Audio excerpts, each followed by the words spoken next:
It's around 6 o'clock, and there are whitecaps in the canal, and every now and then we get a good gust of wind, like right about now.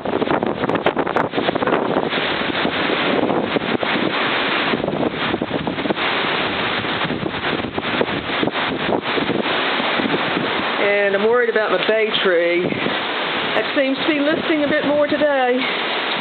Let's see what we got here. Oh yeah. Look at the mound it's pulled up. I don't know if you can see it, but that's leaning.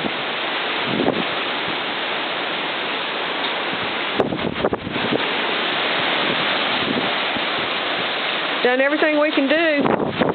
We'll have to start tomorrow. And just have to wait now, wait and see.